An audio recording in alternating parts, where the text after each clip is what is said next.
রাশিয়ার সঙ্গে যুদ্ধবিরতিতে রাজি হয়েছে ইউক্রেন। যুদ্ধবিরতি মেনে নিতে প্রস্তুত জেলেনস্কি। যুদ্ধবিরতির বাকি ধাপ এখন নির্ভর করছে রাশিয়ার উপর। এই ইস্যুতে এবার রাশিয়ার কোর্টে বল পাঠাবেন মার্কিন প্রেসিডেন্ট ডোনাল্ড ট্রাম্প। ট্রাম্প বলেছেন, ইউক্রেনে যুদ্ধবিরতি এখন রাশিয়ার উপর নির্ভর করছে। এমনকি চুক্তিতে রাজি না হলে রাশিয়ার উপর বিধ্বংসী অর্থনৈতিক শাস্তি আরোপেরও হুমকি দিয়েছেন মার্কিন রিপাবলিকান এই প্রেসিডেন্ট। এক প্রতিবেদনে এই তথ্য জানিয়েছে বার্তা সংস্থা আনাদোলু। স্থানীয় সময় বুধবার হোয়াইট হাউসে আইরিশ প্রধানমন্ত্রী মাইকেল মার্টিনকে আতিথ্য দেওয়ার সময় প্রেসিডেন্ট ট্রাম্প বলেন, উভয় পক্ষের সাথেই আমাদের ভালো সম্পর্ক রয়েছে এবং আমরা বিষয়টি দেখব। আমরা যখন এই কথা বলছি তখন মার্কিন প্রতিনিধিরা আলোচনার জন্য রাশিয়ায় যাচ্ছে। দেশ জুড়ে তোলপাড় ওয়ালটন ফ্রিজ কিনে আপনিও হয়ে যেতে পারেন মিলেনিয়ার।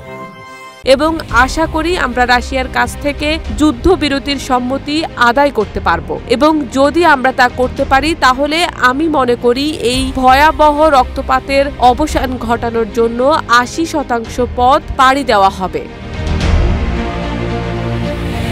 অবশ্য বিপরীত কিছু হলে আগাম হুমকিও দিয়েছেন ট্রাম্প। তিনি বলেছেন, যদি প্রেসিডেন্ট ভ্লাদিমির পুতিন চুক্তিটি প্রত্যাখ্যান করেন তাহলে রাশিয়ার উপর বিধ্বংসী অর্থনৈতিক শাস্তি আরোপ করা হবে। মার্কিন রিপাবলিকান এই প্রেসিডেন্ট বলেন, এমন কিছু কাজ আছে যা আপনি করতে পারেন যা আর্থিক দিক থেকে সুখকর হবে না। আমি এমন কিছু করতে পারি যা আর্থিকভাবে রাশিয়ার জন্য খুবই খারাপ হবে। আমি তা করতে চাই না, কারণ আমি শান্তি পেতে চাই। আমরা হয়তো কিছু করার কাছাকাছি চলে এসেছি।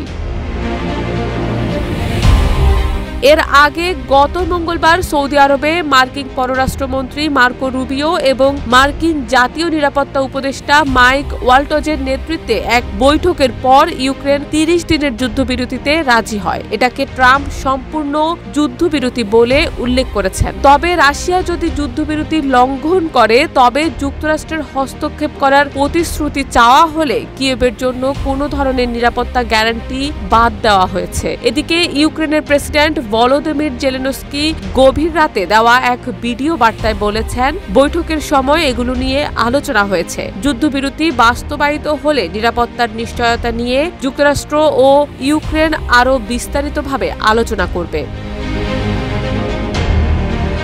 শারমিন নিশু, ঢাকা পোস্ট।